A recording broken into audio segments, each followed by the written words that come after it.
But I caught myself. I was like, you just watched this movie. This opportunity came your way. I don't think you have a choice. I think you have to say yes to this. If you work hard and you're determined, you can be successful in life. It doesn't matter how many times you fail. It's a matter of how hard and how long you're willing to just not give up. If your goal is to sell 20 plus houses, 30 plus houses, like I can help you do that. This is a win. We're in this process. That's a win. Take it by the moment. The next moment will be this. Like, just don't stress moment by moment. Newer agents or agents haven't been in the business that long, or just even more experienced agents, like I don't feel like they call me enough. Like I tell my kids, there's never a dumb question. If you are unsure, ask again, because wouldn't you rather know the correct answer than to walk in here and actually sound like a dummy? I mean, let's just be so for real. So Suzanne, thank you for sitting down and talking to me. We've been wanting to do this for a while, and we're going to do a lot more of these. Really, it's just kind of like a get to know the agent a little bit better. So, I've been working together for a few months now here at ENRG Realty, and thank you so much for coming. We really enjoyed having you here. I'm sure that people want to hear from you maybe. So what I'm most interested in is, not everybody grows up and like wants to like be a realtor, right? I don't think that's been anybody's like childhood dream, unless they had a parent who was a realtor. I wanted to be a lawyer. You wanted to be a lawyer? That's what I wanted to be. It's really sad. I had no idea what I wanted to do. None. Like I graduated from high school. Like I had no clue. I kind of just let life take me where it took me. But it's good. So wanted to be a lawyer. Yeah. What sparked that? I like to argue. Okay. And I like to win. Right. But my mom told me that if I was going to become a lawyer, and if I didn't win a case and if the bad guy got away, would I be able to live with that? And I wouldn't be able to live with myself. So then I chose not to do that, because I'd become too attached to my client and it would wreck me. So right. I just don't think mentally I could handle that if I let them down. I can relate to you on that, because I started my professional career, I would consider my professional career at the NASA facility, doing security and eventually federal police officer and all that. And there was times where I was like, should I be like a legit like cop? After seeing like episodes of Cops, and you see like the episodes where like the parents are like abusive and neglectful homes, and you walk in the house, I don't think I could handle that. Like I think I would catch a charge putting my hands on parents. Because I still see it a little bit in being a pre-K teacher, but it's not as bad. We have some things that we can do anonymously now to kind of help. Right. We've had some situations, but but kind of the same thing. I knew I couldn't do it because it's hard. Yeah, I know it's really hard. And shout out to first responders for sure, because that's tough. That's tough sledding. So wanted to be a lawyer, but ended up in real estate. So let's talk about that.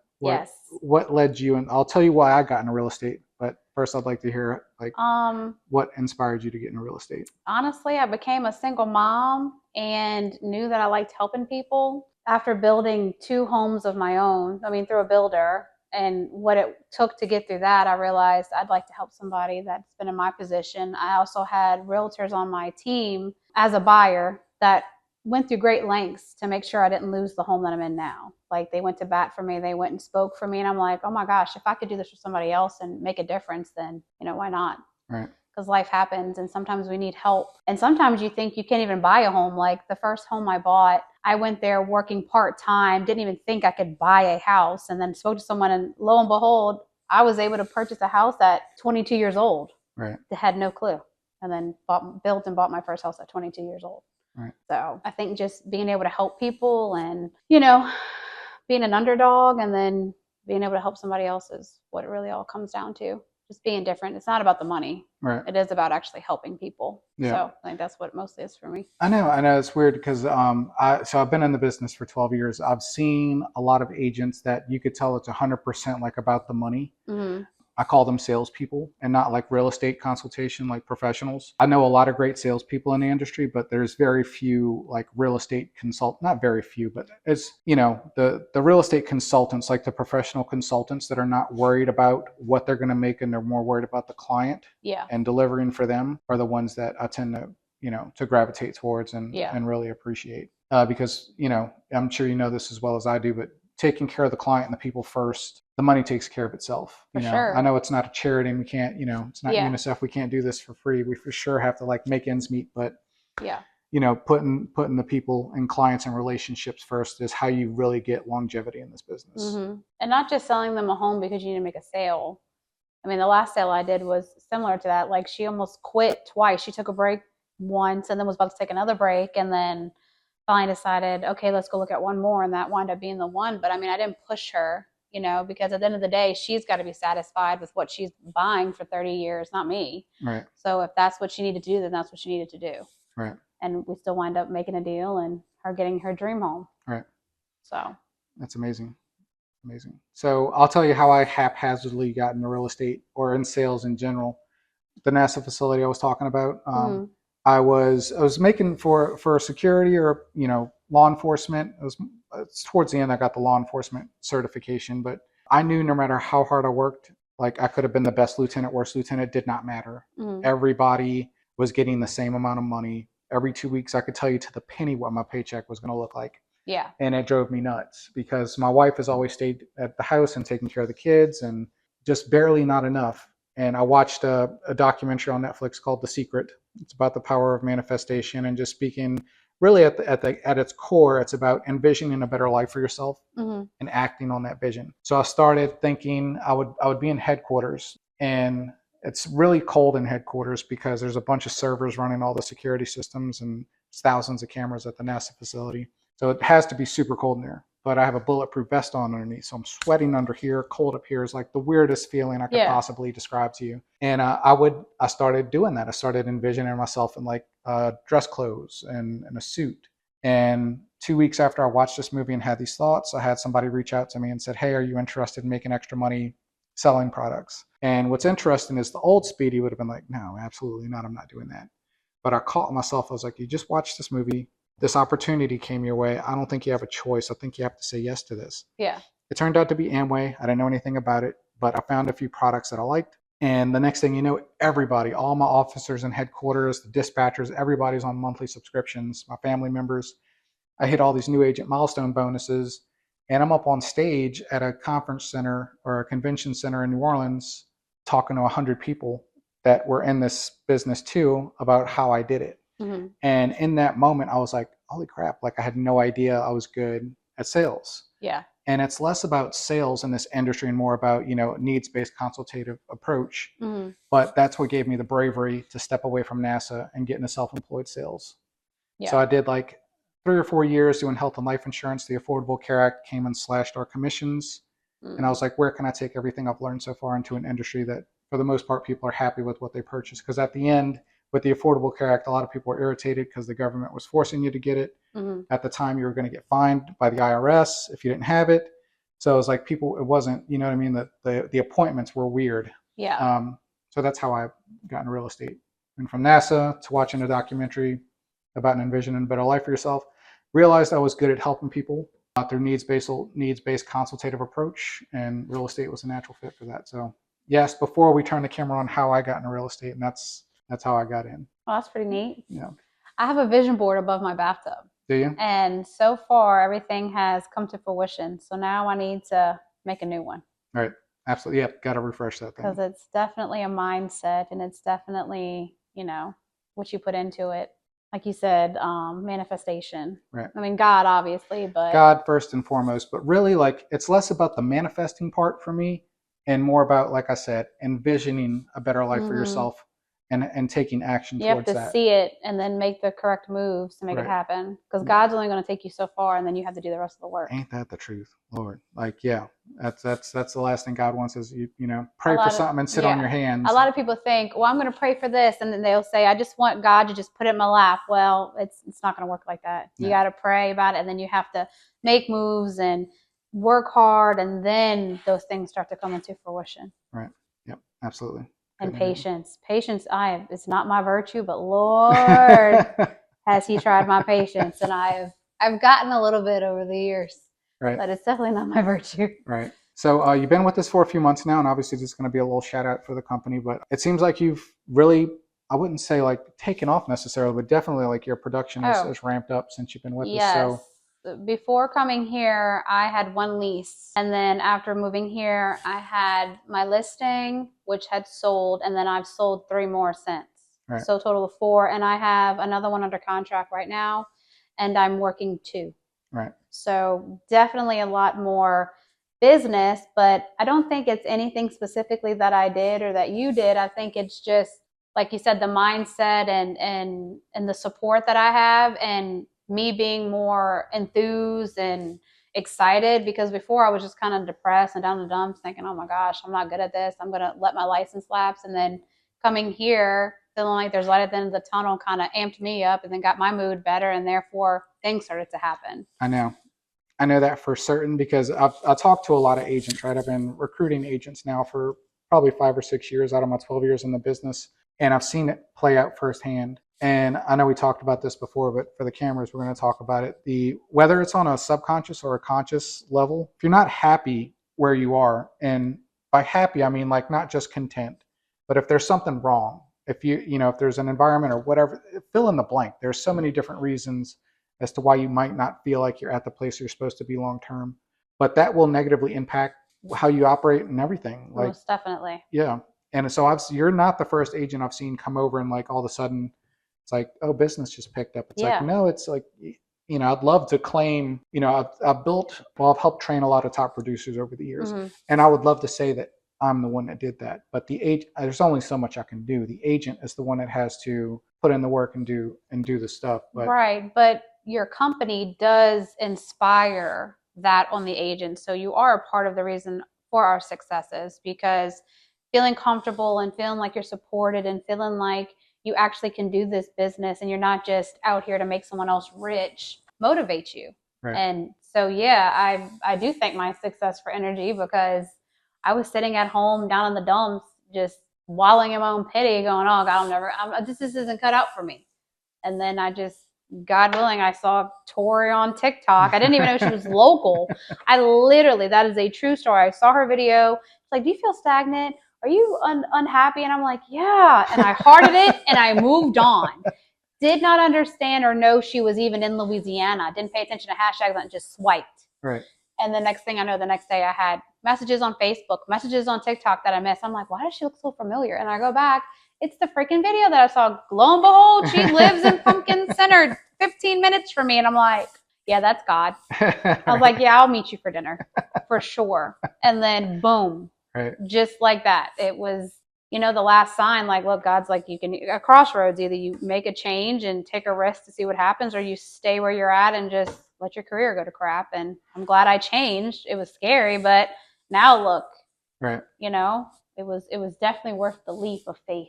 Yeah. Well, I applaud you for that, because again, with as long as I've been recruiting, and I know agents to this day, I'd say 20 that I've talked to, that they know where they're at. It's not where they want to be long term, and they're just too afraid to take that next step. So, I mean, kudos, because it's heartbreaking for me.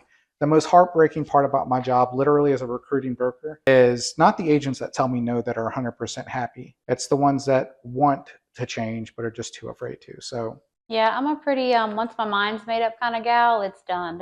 Don't matter what you say, I ain't changing it back. Right. Once I've made a decision, that's it. Right. I'm like, I don't care what she says. I'm out of here. Right. I'm out. Right. Because at the end of the day, it's like you said, it's what's best for you and your family. That is number one. Right. It's nothing personal. It's just business. Yeah, absolutely. To be frank. Yeah. No, I couldn't agree more. So let's talk about your clients. What's your approach with client consultations, or just? I don't really have a per se like locked in approach. I mostly just call and talk to them like a friend. Right. And just listen. And you'd be surprised how much you can find out just with listening to somebody. The one I just closed, she was a single mom of a little boy, and her previous agent was a male, not to be sexist in any way, but she was just like, he didn't listen to me. He always told me that, oh, I don't need to do that, or I need to do this, or I'm too picky, or da-da-da-da-da. And I wasn't about to do that, because at the end of the day, it's her sale. It's what she wants to purchase. So if she wants to be picky, she has every right to be picky, because she's the one who's buying this for 30 years. Right. And having an agent who didn't listen to her, she was unsatisfied with it and she hated it, but she stuck with him because that's the only agent that she had at the time. So when I met her and I talked to her, and she's like, oh my gosh, you're an agent? And I'm like, yeah. I was like, if you'd love, I'd love to help you, whatever. And she's like, yeah. And we started talking, and then, come to find out, her lender was Ben, who was also my lender. She was already been talking to Ben. Right. And so that just was kind of weird. So then she kind of was like, oh, it's meant to be. Ben is your guy and Ben is my guy. So then we waited, because her credit wasn't there. She had went through a divorce. She had to wait for one more thing to fall off in July. So we had to wait all the way to July. And then once that started, we hit the pavement. We just started looking. and we were able to find her home. But her biggest thing was just that I listened. Right. And I didn't try to push her or force her into things that she didn't want. You just gave me the perfect example or prototype or avatar of what I was talking about 10, 15 minutes ago with the agents that are like that agent. You could tell it's just 100% like money. Mm-hmm. I'm in this to close a deal. Come on, pick a house so I can get paid. Yeah. And sadly, some clients, like they let that process go on. But here's what's interesting, that whoever that realtor was or is, if they were to close on that house with that lady, that is the only transaction they would have ever seen from her. Mm-hmm. But by taking the other approach, by being more worried about the client first, is going to evolve into more business, more relationships, more referrals. So yeah, I mean, like any good salesperson can get one transaction, but good real estate professional consultants can turn one transaction into. And you just remind me, because I forgot, at the closing, she told me that she had a girlfriend that was looking to buy, that she was sending to Ben first to get pre-approved and then coming to me after to make sure she's pre-approved. So I already got a referral from her to someone else. We just got to make sure she can get with Ben. I completely forgot about that the other day. Right. But that was at the closing table. She was like, oh, hey, I'm sending someone to you, Ben, to see if she can even start the housing, and then moving on to Suzanne. And Ben's like, now that's the way it's supposed to be done. Right. Because Ben's like, they're supposed to come to me first, then go to you. And I'm like, no. They come to me, then I send them to you. He's like, no. He's like, they need to be pre-approved, Suzanne. And I'm like, okay. So he was like, yeah, that's the way it's supposed to be done. I'm first, then you. And I'm like, okay. I'm like, well, remember my name, Ben. Because I send you all my stuff. Right. But in this scenario, realtor A, the first person, even if they got her to the closing table, she's not giving that referral to that person. Yeah. And that's what the salespeople, the ones I'm talking about, like the bad apples, they can't see past their nose. They're just worried about the transaction. So again, I'm not going to harp on that. It's just, with me being in the business as long as I have, I've seen the difference between the hard, pushy salespeople and the real professionals that more worried about the client first. So that's amazing. And usually a lot of times, in the first 5 minutes of talking to a client, if the current agent they're working with is annoying them, because they can't wait to tell you how much they hate the agent that they're working with. That was one of the leads I had. I told you, it was like a 70-year-old man. He was like, oh, this guy I'm talking to, he's really getting on my nerves. And if it doesn't work out, I'm going to call you. What is your name and number? And he talked to me for 30 minutes. And we talked about land. We talked about his property. We talked about him downsizing, him moving by his son. But within the first few minutes, it was like, oh, I really don't like this agent. He's really getting on my nerves. And I'm like, well, I mean, I'd be happy to help you. Right. But I don't want to step anybody. I told him, I said, I don't want to step anybody's toes. If you signed anything, he's like, no, I didn't sign nothing with him. I'm like, okay, well, even still, just let me know. But no pressure. Just here's my name and number. I told him I'd touch base with him in a few weeks, but see how things are going. But I could have snagged him just with being personable and listening. Like you said, you have to listen. Gotta listen. Absolutely. If you don't, then we're gonna miss everything. Especially, I say I'm not a salesperson, but I'm really good with phone calls and stuff like that. And I have to tell myself, shut up, listen to what they're saying, because when you're good on the phone, you're always waiting for your turn to talk, and you do have to muzzle off that party that wants to just say the next thing and actually. It's called active listening. It's called just shutting up. And that might just be a guy thing. I don't know.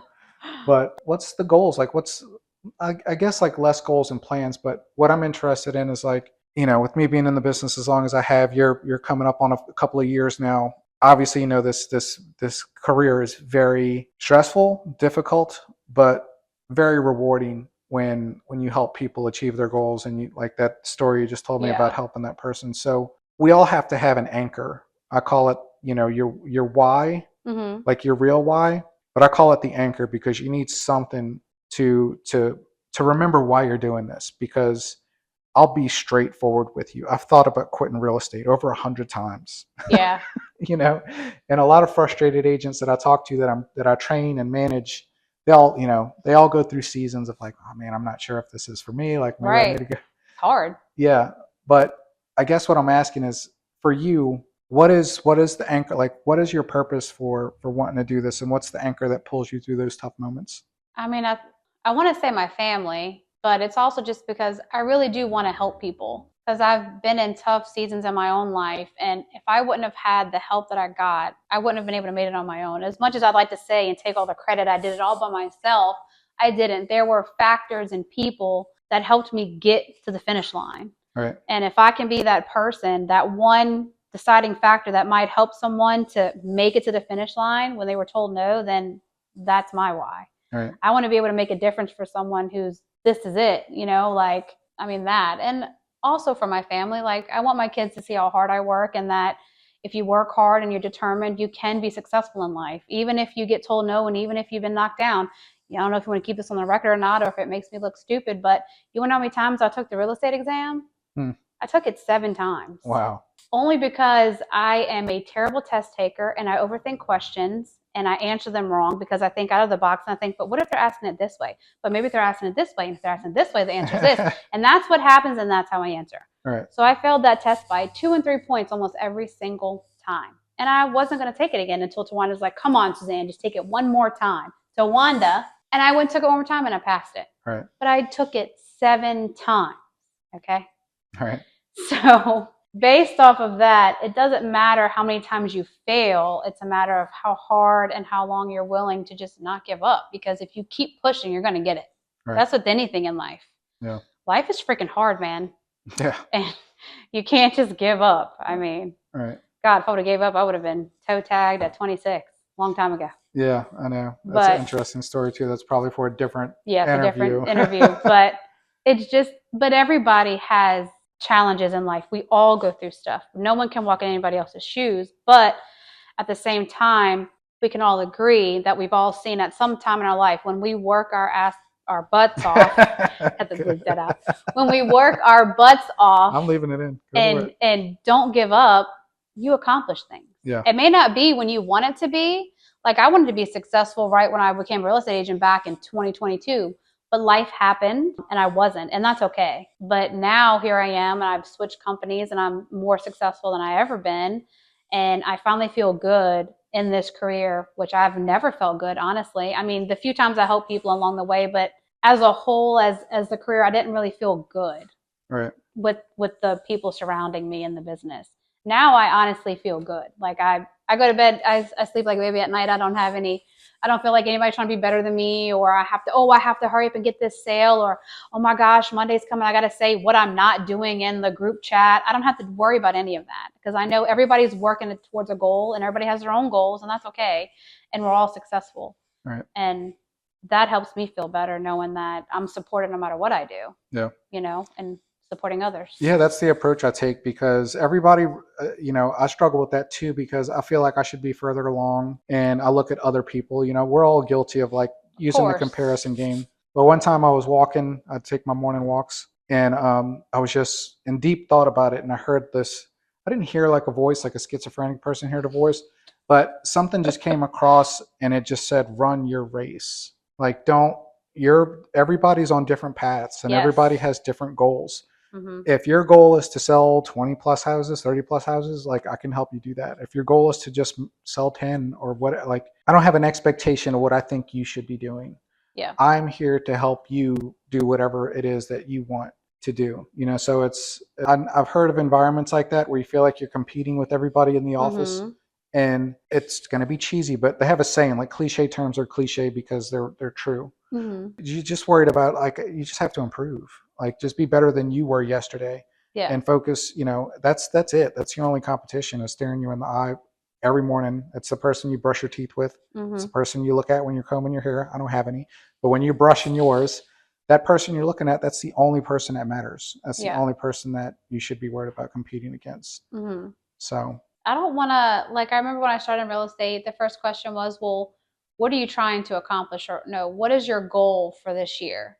And I had to give her a number. I don't want a number. Right. I don't want to give myself a cap, because I feel like if I put that in the universe, then I'm just lowering myself for possibilities. If I say I don't have a cap and I just want to see where I go, and if I make $1 million, if I do better than that or whatever, then awesome to me.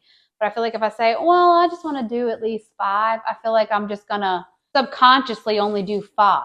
Yeah. But if I say, look, sky is the limit, whatever comes my way, I'm going to attack it, and I'm going to do my best to do it and close it and see where I end up by the end of the year. I don't want to give myself a cap. Yeah. I just want to say, let's just do it and see what happens. And then if I think I need to do better, then the following year, I'm like, let me try to see if I can do more.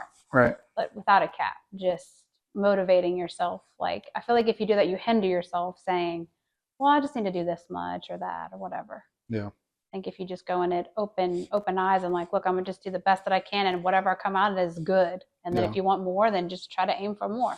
I agree with that. I've tried it multiple different ways. Like I have a transaction goal or a sales volume goal, but the year, my best year in the business to date was like 34 deals. Did pretty good that year.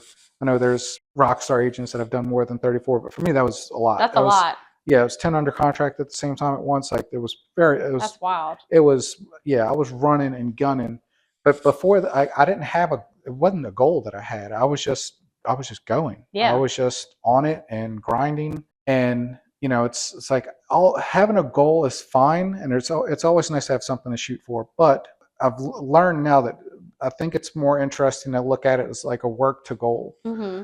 What I mean by work to goal is like, in order to close X amount of deals, you got to have conversations. You have to have appointments. Mm-hmm. So instead of worrying about some long-term thing, and furthermore, like what if we set our goal at 34 for this year, Mm-hmm. and we're a quarter of the way through and you're not even close to that? It's discouraging. Yeah. But if you just more focused on the process it takes to get the deals take care of themselves. Yeah. So, and for instance, like if I need to set some appointments this week, like it's going to go against a lot of real estate coaching, but some real estate coaches will tell you, oh, you have to set 2-hour call blocks every morning. Like, well, if my goal is to set 2 new appointments, how about if I can set in 2 new appointments and 10 phone calls, that's the same thing, Mm-hmm. right? And then, it's a lot less stressful. So that's a new approach that I picked up a few years ago, was work to goal, not just the big term goal is great. Don't get me wrong, but the baby steps, the process that it takes to get, it can become daunting, especially if, like I said, if you're like, man, I set this big goal and I'm not, it's like, yeah. But again, I know that's going to go against a lot of real estate coaching or traditional real estate coaching. They're all about sales volume, production numbers, units closed. It's like, how about you just focus on what it's going to take today? Yeah. To have a few good conversations that might turn into deals. And if you do that every day, by default, you're going to build a healthy pipeline. I like to tell people, I mean, it kind of goes, and it's not real estate related, but it's similar to what you're saying. But like the saying is, people say take it day by day. I don't ever say that. I say take it moment by moment, because like you said, 10 calls in a moment, you make it a phone call, you could instantly get something happening right there. And then a next moment in that day, you can get another one. So instead of stressing about a day by day, I'm going to do 100 calls in a day, you just take it moment by moment and see where you're at in the first 30 minutes to an hour. Like you're saying, it might not take all that. Right. You're putting so much pressure on yourself. I always say just take it moment by moment, because things literally can change moment by moment. Yep. On a dime. I know. All the time. Right. And God is funny. Yes, he is. So kind of keep you on your toes. Yep, absolutely. So and I tell that to my clients all the time when they're stressing about stuff, and I'm like, just breathe. And I don't tell them take it day by day. I'm like, just take it moment by moment. This is a win. We're in this process. That's a win. Take it by the moment. Next moment will be this. Like, just don't stress moment by moment. I need to listen to my own advice, but we all do, right? But it's a lot easier to give it than it is to listen to it. Yeah. And I mean, this will be off the record, on the record. I mean, I'm in the process of trying to buy land right now, and I'm in the buyer's seat right now, and I'm like sweating, and I'm like, God, it's been a minute. No wonder they be stressing out. This has got me stressed out. I'm losing sleep. I'm praying to Jesus. I mean, I pray to him, but I'm like, Lord, please. And it's like, whew, okay, Suzanne, calm down. What would you tell your client? Take it moment by moment. It's gonna be okay. If it's meant to be, it'll be, because I say all this crap. If it's meant to be, it'll be. If it'll be yours. And I'm just like, oh. Like, please. But we forget when we're not in the buyer's seat anymore, or the seller's seat, and it's like, oh, I see why it's so stressful. It's stressful. Right. Yeah. Sometimes you might need to get back under contract just to stress yourself out a bit to remember what it feels like to be a buyer. Like, that shit's really stressful. Yeah. It is. I know. So, but then again, it's also like, I'm going to exhaust every option that I can to try to make this deal work. And that's the same attitude I have for clients. I'm going to exhaust every possible avenue to try to make it happen until I can't anymore. Yeah. Because just because one person said no doesn't mean it's 100% no. Right. If I would have listened to the first no I got last week, I wouldn't be under contract, because the first one I called was a no because they pulled one credit score, just Equifax. Went to a different one, and now I'm under contract. Right. So just because it's a no doesn't mean it's all no. Right. Can't just give up. for something that you want. Yeah. I know. I can vouch for you. Only working with you for a few months now. Like the phone call, you're always calling me about something like, Speedy, this is going on. Like, what do we do? How do, you're Yeah, always. you tell me about the escalation clause. I would have lost that deal. Yeah. In Ponchatoula for that girl if I did not even know that was a thing. Yeah. And that got me the deal. Right.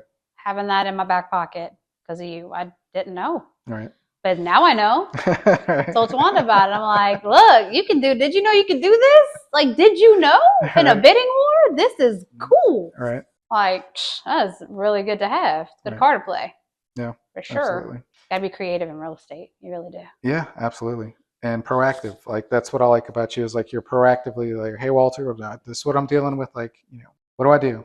Instead of, I'm glad, look, I say this all the time and I mean it. Newer agents or agents that, haven't been in the business that long or just even more experienced agents. Like, I don't feel like they call me enough. I know it's going to sound crazy for a broker to say, but like when I don't hear from agents, that's more terrifying to me than the ones that call me, on a regular basis with just general questions. So yeah, I like that about you. I know most brokers might not feel the same way, but it's different for me. I've been in leadership positions for a long time now, and good leaders forget that it's not about them. It's about everybody else, and you have people counting on you. Mm-hmm. So yeah, I like all the questions. So to be a good leader, you got to lead by example, and you're a good leader. I appreciate that. And people feel comfortable asking you questions. Like, I would have never felt comfortable to call my broker at my previous company to ask questions like that because I would feel stupid, or like a lot of times, anytime I had a question, I would think I'm supposed to know the answer to this already because I'm an agent. So then I would try to find it out on my own, and then sometimes I'd be wrong, and then I just wouldn't feel confident in what I was saying because I didn't know for sure. Right. And now I feel like I can ask you any question, and I want to know the answer because I don't want to look like an idiot in front of my client. Like I tell my kids, there's never a dumb question. If you are unsure, ask again, because wouldn't you rather know the correct answer than to walk in here and actually sound like a dummy? I mean, let's just be so for real. Right. If you don't know, ask. That's what part of education is, and that's what part of growing is. You learn something new every day. That saying is so true. I learn something new every day. I learned about an escalation clause. I didn't know about that. Right. Didn't know about it. Learn that, something new. Learn something new every single day. Yeah, and so do I. I mean, nobody's got it all figured out. Like, there's always stuff that's changing. Yeah. I learn new stuff every day. I learn from the agents too. Like, they might be doing something. I was like, oh, that's cool. Yeah. Nobody's got it all figured out. Nobody does. Yeah. And it's really funny because I saw there was a newer team. I'm not going to pick out anybody and say names, but they had in their post, it was like local real estate professionals or local real estate experts. And they don't know that brokers can pull up their numbers. Like, they haven't sold anything. Yeah. Been in the business for less than 8 months and they have 0 transactions. And they're experts. Local real estate experts. So anyway. Yeah, no. Yeah. I would never call myself an expert. I hesitate to call myself an expert because it's like, there's so much to know. No one is an expert in anything. Even doctors with PhDs are not experts. They're always practicing medicine. They don't know. And you'd be surprised how many doctors Google things to give you an answer on stuff because they don't know. Right. Yeah. So you have to be smart and have critical thinking and think for yourself, because if you don't, you'll get in trouble a lot in life. I learned that with, that other story, but yeah, I learned that quickly about doctors. Right. You got to advocate for yourself and do your own research with anything in life. If you're not sure about it, you owe yourself to do your own research and find the answers for you to make a correct decision for yourself. Absolutely. All right, well, let's wrap it up. For anybody that is watching this video, if I'm going to tag you in this, for anybody that is in your sphere of influence or past clients, current, future clients, 100% vouch for you. Like, you're somebody that I would definitely recommend working with, only because of your commitment to, like you said, getting all the answers and taking care of the client first. So 100% reach out to Suzanne. I always do that to you. Reach out to Suzanne. Suzanne, guys, it's Suzanne. But no, 100%. Like, you're an agent that I'm proud to be in business with, because for me, it's not about, sales production's awesome. Like, it's cool, but it's character and, what you're willing to do for people that I gravitate towards. So we're very blessed to have you, and 100%, I'm so happy to be here. Absolutely. Well, that's it. That's it. All right. We did it. We did it. We did it. We didn't die. We didn't die. We didn't die. We survived.